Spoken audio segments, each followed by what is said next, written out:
Take 2 fragments of silicon and call me in the morning.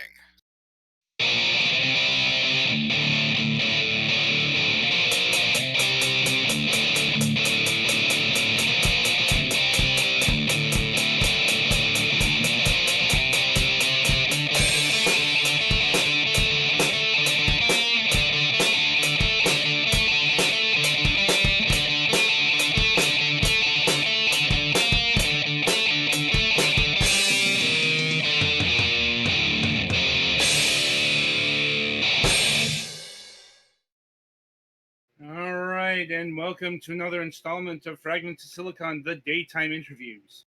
That's our rebranding for when we have somebody from North America. And indeed, joining us this week is Arturo Perez of Kludge Interactive. Hey guys, happy to be here. Indeed. Thankfully, the scheduling was sorted out. And anyway, so how we like to get started is we'd like to ask this particular question. What got you interested in video games, both on a personal and professional level? Well, for me, I, I grew up in video games more on the PC level, but actually, for me it was sort of I got roped in because Kludge has been around for 13 years as a design agency, and it was my colleague, our creative director Abraham Aguero, who brought us back into the video game world. So it was sort of a total surprise, but I'm really enjoying the VR scene in particular. Indeed. Now, do you have any previous development experience in video game development before Synthwriters? No, we were doing tons of websites, mobile apps, and some software, but yeah, nothing in gaming. And I suppose the big question here is what precipitated the move to full-on game development? Well, we were kind of tired of building websites. We were doing a design thinking workshop within the group, and that was apparent about our mission moving forward. We were, when mobile apps came out, we were full on in business, and for one reason or another, we didn't get to build a lot of mobile apps, and that really frustrated us. So, what we wanted to do, we were still thinking of ourselves as an agency. So when we started thinking about VR, it was about jumping into a medium for ourselves, that there wasn't anybody to tell us, well, you don't have that in your portfolio, so you can't do it. So the intention was just to explore the medium. We didn't think we were going to start a full-on product, and in fact, Synthwriter started as a little prototype. So it was all a pleasant surprise. Indeed, such things do usually start out as, simple affairs. But and like, at what point did Synthwriters move from prototype to full-on development? Like, what was that moment that said, this could be an actual game? I think it was, we essentially in 2017 we did these 3 mini games, and they were all sort of 80s related, and we even hired an intern for another one of the mini games, and she was building this underwater world. And Abraham, our creative director, he sort of was the one put on the rhythm game, and I think he just never let it go. And we realized, like, oh, this is going to go somewhere, or rather, this is going to have to launch into something, whether it makes sense or not. It was just an obsession. And it never, when we launched early, it still looked like a prototype, but at that point, part of the question of the agency was like, when is this going to stop? And it just never did. Fortunately, now in retrospect. Right. And also, at what point did this become like a full-on VR project as opposed to something to be targeted to mobile VR? No, so Synthwriters actually did start as full-on VR early on. So just to go back a little bit, we did make a full game right before that. It was mobile VR. It was called Mats. I believe we may have gotten to a couple of hundred players total in that game. Was this idea of Space Invaders? So we were always in the search for something 80s related. That was sort of the spirit. We in fact created an Instagram account called Retrowave BR. And Synth Riders was always meant to be as full on sort of it was Rift and Steam PCVR, but it was built. We built it for 7 songs. Each one had a different degree of difficulty, so it's not like every song. Some were hard, some were normal, and it wasn't built with a UI to scale or anything like that. So it was conceived full on PCVR, but in a way that was like, okay, this is a nice little rhythm game. And that's why we were able to iterate upon it on and on, because at that point we just got very dedicated people in Discord, streamers, and PCVR enthusiasts who really started giving us feedback. So we just followed the feedback, and that's how it became a full-on game. Mm-hmm. And what? So when did the New Wave Retro and the Ribbon portions come together? Was it when you added music to the affair? No, so the game's core idea was always that, right? Like this idea of an 80s synth music game in VR, and we were inspired by Thumper. This game, the acceleration of Thumper, the feeling that it gave you as you're playing it, combined with music, that was our inspiration. And I think we'd seen Audio Shield at this point, which was a pioneer. Bear in mind that there was no Beat Saber or anything like that in the scene, so this was all very new.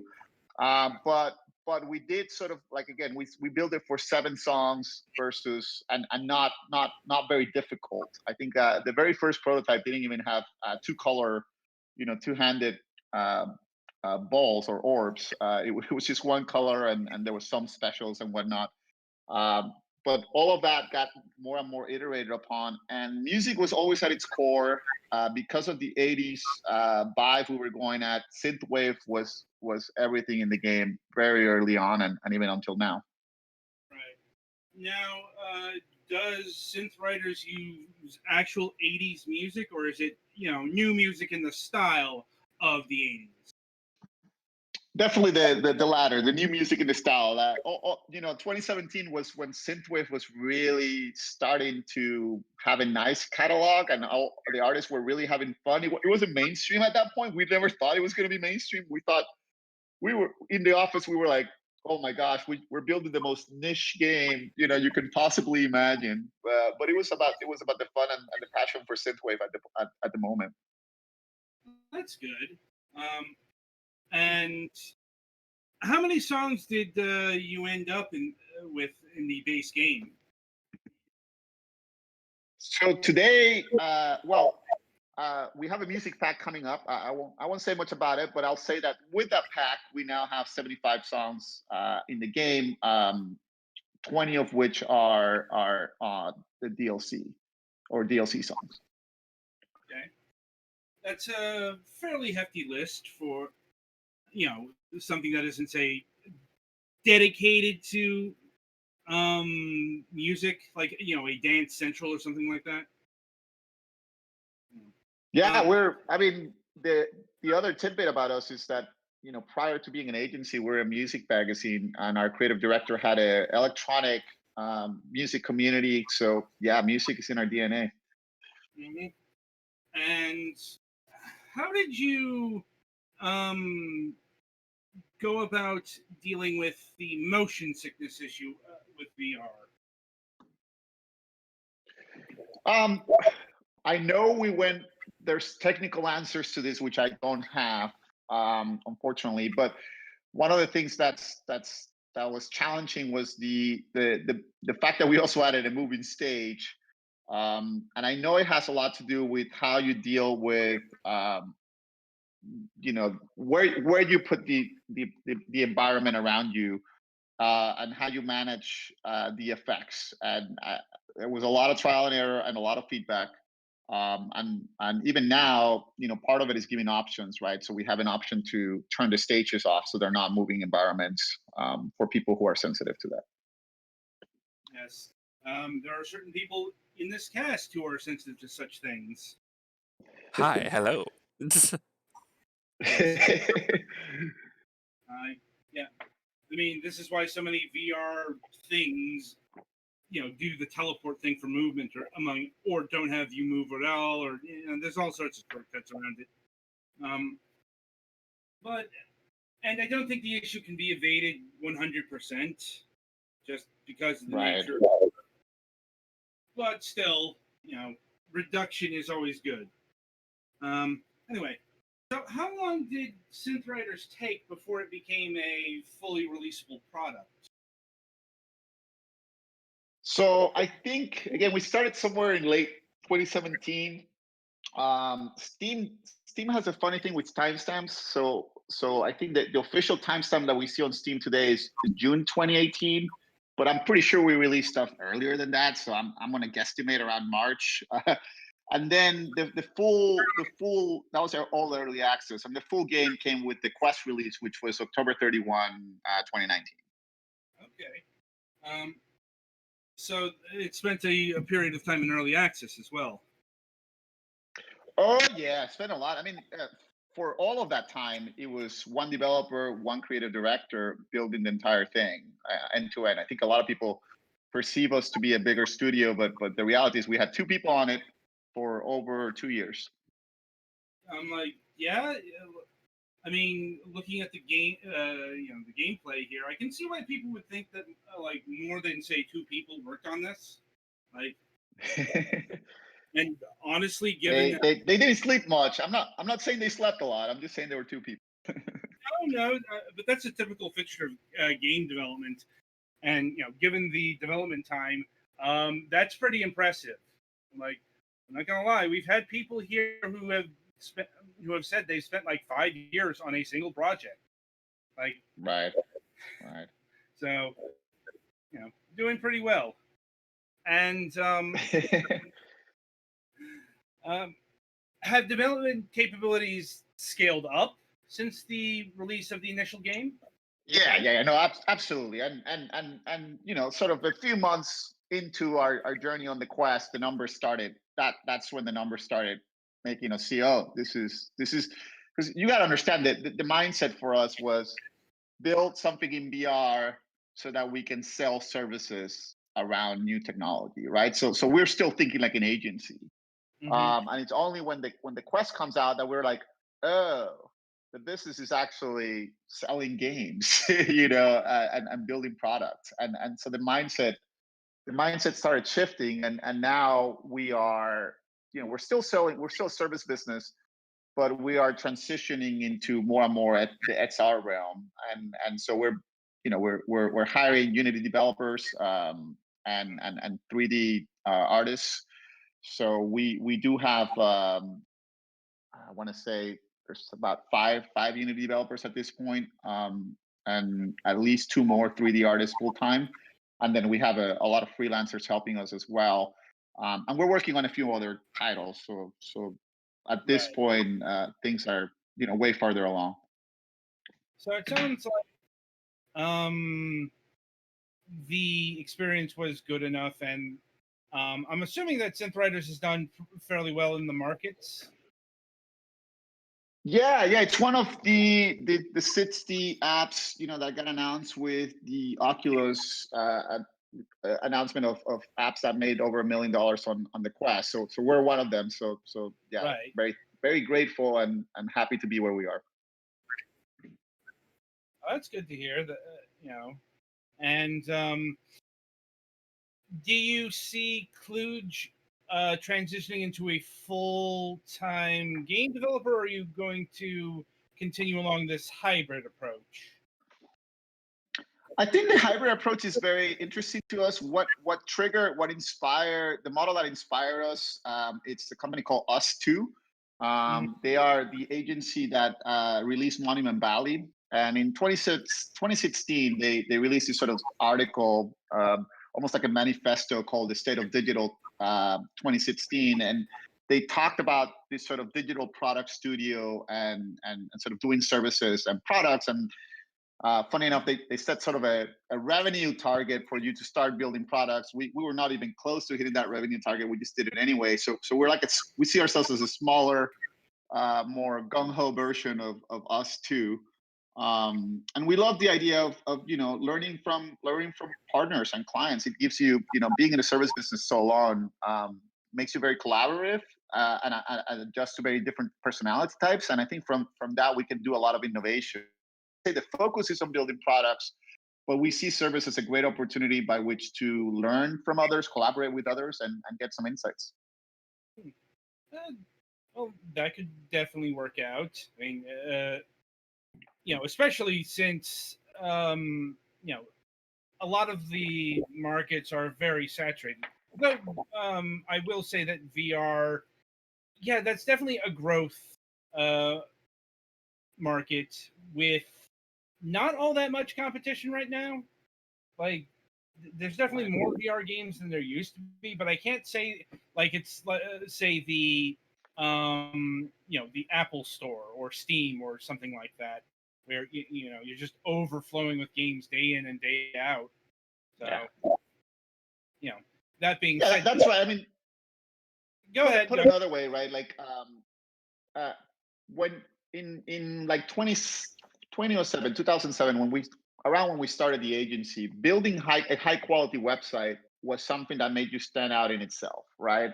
Nowadays, there's so many people who can build high quality websites. That's not a differentiator anymore. And I think, but VR is in that state, right? Building a high quality VR experience is very different than building a VR experience, and there's very few people that have that in their portfolio. So I think now, if you can build a high quality product in the medium, you're already a leg up. How long that's going to be for, we don't know, but for now, that's where we're at. Right. And is there any sort of difference between the, say, Steam version and the Oculus version of Synth Riders? Yes. No. So, and I'll say that the way we see our audience, our PC VR audience, and our Steam audience is now, getting smaller proportionally, but being still the core content creators, core like hardcore participants, that get involved with us in actually helping us make the game and show the game's capabilities. So all of the avatar systems and streaming options and a lot of high res options are on the Steam version, and we're always going to sort of prioritize helping them out, because while they're a smaller percentage, they are more core content creators of the game. Makes sense. And are you targeting more platforms for Synth Riders? Yeah, absolutely. We are in the middle of porting to PlayStation VR, and hoping to launch. I mean, we're launching this year because that's what we promised. We made this public announcement early in the year, and then China is really interesting right now, and we are exploring a lot of headsets there. They're sort of looking at building their own version of the Quest, and there's quite a few players trying to do that. So it's not as clear of a market as in the West, but it is very interesting, and we're just doing a lot of exploration there. Well, that's certainly interesting prospects. And in terms of getting the game on the PlayStation VR, have you had to make any compromises? Because it is known that it is a less powerful ecosystem than what you get with other room scale VR things. Yeah, we're still working on that. So far I can tell you that I've seen it up and running, at least in video. I don't have a headset with me, so I haven't been able to test it for myself. But it does look pretty good. We might have to, we're looking at like things like our spin mode and whether that's going to hold, and just a few of our modifiers and maybe a few of our features. And another example is on the PCVR, we have a 3x speed modifier, and on the Quest we have it limited to the 2x. So it may see some of those downgrades, but overall the core experience will be there. So that's what we're happy about. Okay. And speaking of the core game, this has seen a number of updates since it got released, and not just music packs. Like I think before the other one, that like a couple of DLC packs ago, it was the multiplayer added to it. Yeah. Was that a difficult thing to integrate into Synth Riders? Yeah, it was. I mean, I think we've released last year. We released 5 updates, and multiplayer was as far back as I believe it was March 2020. So we were doing things pretty early on, and yeah, it was challenging. And I think we are because we've done so many things digitally. We're very gung ho, and part of that was like I remember with the multiplayer, we set an aggressive deadline, and then we set out to build our own multiplayer server, and things did not work out. There was no progress for like a month and a half, or no. It was progress with so many bugs, and then we realized like we need to use Photon and let's get out of this custom thing. So things that in retrospect think like why on earth would we ever have done custom? But it shows you when you don't have a roadmap or a guideline, clear standards. You go your own way. So there were some of those challenges encounter. A lot of audio glitches. We're also like pushing. Multiplayer has 10 players. I think Photon advises you up to 8 players. So, but we're so far so good. It's working pretty smooth now. Oh, that's good to hear. And is it 2 players only? No, it's up to 10 players. Yeah, 10 players can play. That's impressive, especially for a VR title. And let's see, other updates were the spin mode, which I'm guessing is, which comes in 90, 180, and 360 degrees. Like, I'm interested on how the smaller degrees work, since that's a bit limiting. Yeah, so by the way, it also has 360 plus, which is literally the orbs are coming at you from above as well. So we have we played a lot with this. Got sort of the core foundation. Basically, our goal was that it's programmed. So it's not something we're doing manually on the maps. We didn't want to remap. It's more algorithmically generated. And we have those sort of 360 plus 180, 90 degrees, and then we do them in mild, wild, and there's another one that escapes me, but basically it has three approaches to how radical, how frequent the spins should be. And the core of this was built pretty quickly. I think within a few weeks. One of our new developers, Justin, was sort of the primary here, and really did an awesome job working with Whirl, our product manager, in just fine tweaking everything. And it was just a lot of QA to make sure that this worked across all of the maps, in an algorithmic fashion. Indeed. And is everything in the game logarithmically generated in terms of stages, or are there like some pre-made things here as well? No. The maps themselves, only spin mode is built that way. The maps themselves are all handcrafted. We work with mappers that we met within the Synth Riders community. We have a team at this point of 10 mappers, and we're continuously feeding them new music. They learn every time. Every music update that we release, it's sort of a new level up for our mappers. They really push the limits of what they know and what they learn. It's a very human effort. We are kind of the opposite of auto-generated maps. So I don't want to say because of spin mode. No, the human factor is very important for us. That's good. Good. And are there any other sort of new modes in the works? Yeah, we are building campaign mode, and that's I think the big one, and because at this point we also feel that the game is very feature rich, but because of that a lot of users have problems.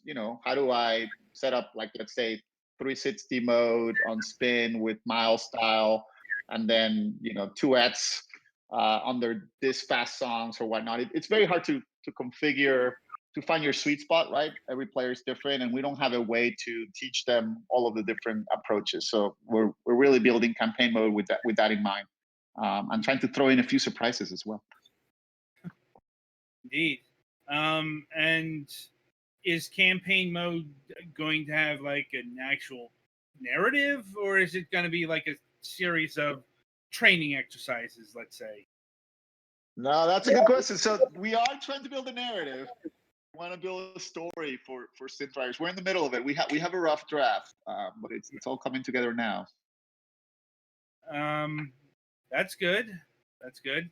Like, has it been difficult to attach a narrative to this property? Well, so when we first launched it, there was a video trailer, and it had this funny, it had this little story about the synth riders coming to help, against the hackers. It was very short, and I think I remember a lot of streamers. At that point we may had like 5 streamers talking about us, but they will all point out like, "Oh, this is a funny, silly story," and then they would actually get to the core of the game. So we dropped it, but that stuck with us, and so that's been our inspiration. So we're trying to flesh it out now. Okay. And while we may not be able to talk about the upcoming DLC pack, we can talk about the most recent one that got released, which is the Synthwave Essentials featuring Muse. And indeed, that is Muse, as in Muse, the Canadian band, if I'm correct here. They are English folks. Well, I thought they were Canadian. Like,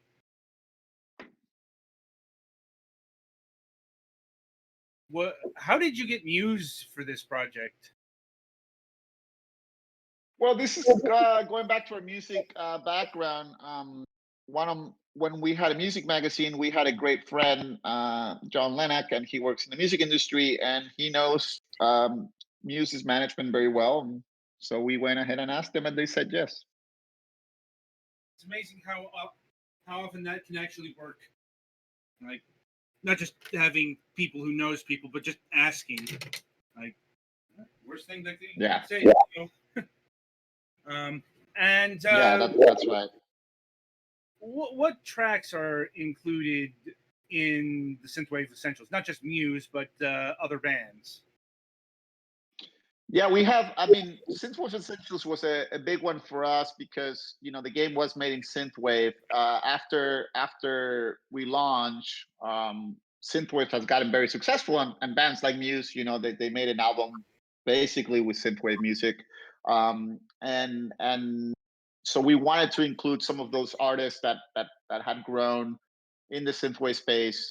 So we brought the Midnight and Gunship, FM84, with, I believe, Ollie Wild.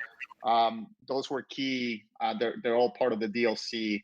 And we brought a couple of the Fitz artists as well. Fitz has been a label, we've met since the early days of the game, and they've always done a lot of synthwave, and their founder, Selweller or Clayton or Scandroid, depending on how you know him. He's amazing, and super proactive. So we knew we wanted on synthwave too. We wanted a little bit of Fitz as well, but just very excited to have people like Gunship and the Midnight and FM84. Indeed. And I noticed that this game has Twitch integration. I think a very important question, given the current times, is: has everything in this game musically been cleared to broadcast on Twitch? We have a video policy on the website, and we're constantly trying to make it current. The main for Twitch, there's two music packs in the game, part of the OST, which is the 99 Lives pack, and then the Fits one. Those two are the safest. The rest, for the most part, they might give you either take down notices or well, in the case of YouTube demonetization, maybe there's a few exceptions, but it's not always clear to us. Even because the truth is those two packs that are safe, and we are considering building catalog that is Twitch friendly, given all that's going on around licensing on Twitch. That is understandable. Like, it's the reason why we mute all audio on this program that's from games. We just don't take the risk. Like, yeah. Hopefully that situation can get better, but I'm not exactly hopeful given how these things have been going. And I think it'll take time, but it'll get there. You have labels like Monster Cat, for example, which is another one. We have the Cyberpunk pack under them, and they have like a gold program, so they clear you for subscription, and they gave us some free login. So there are labels that are actively being proactive about how to let people stream their music on Twitch in a way that they can also get some remuneration. And I guess while we can't get into specifics, what can you tell us about not just the upcoming DLC pack, but are there more music DLC packs planned after this one? Yeah, we do have a few DLC packs coming. We're working on one to celebrate our PlayStation release, and then we have this one ready to go. The other thing I can tell you is that with Synthwave 2, we built our first ever experience. There's a song on the pack called Algorithm by Muse, which is very visually different than anything else we've made. It's basically a unique visual experience just made for the song. It feels like a music video. And some people say it feels like going inside of Tron or The Matrix, things like that. And I can say that this music pack will have our second experience. Okay. And let me see here. Has anyone, or have you given any consideration to doing a non-VR version of Synth Riders? Yeah, we have thought of it. There might or might not be prototypes out there, not in the wild for us to test things out. A fair enough answer. And let me see. I suppose my final question is, can you tell us anything about any of the other games that you have in development at this point? I can't tell you anything at the moment. I think it's the question for us is more whether we're thinking this is going to be an early 2022 sort of announcement or release. So just a expectation of timeline. Something is in the works, and it's very official in our team. So one of them is totally greenlit. Let's say that, and we think that sometime between late this year, but really probably 2022. Okay. And I'll see if my colleagues here have any further questions for you. I think I'm good. I think I've asked. I think I've heard everything I need to. Okay. Well, Arturo, I want to thank you for taking time out of your schedule and being with us here today. Certainly interesting hearing about Synth Riders, and we look forward to not just seeing what releases for this game, but your future projects, and we might have you on the program when those are ready to be talked about. Great, thanks so much for having me. No problem. Anyway, in the meantime, the game is Synth Riders. It's available on pretty much every VR store I can think of. It's not just like the Oculus store or the Steam. Like, it's on a number of them from what I've seen on the website. Buy 4 as well. Yeah. And the base game retails for $24.99.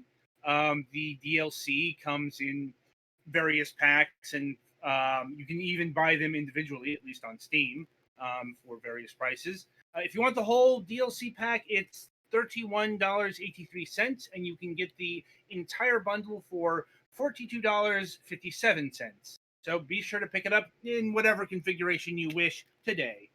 Um, and yeah, that'll about do it for this installment of Fragments of Silicon. As always, be sure to join us for the Sunday reviews. And until then, I shall wish you good gaming.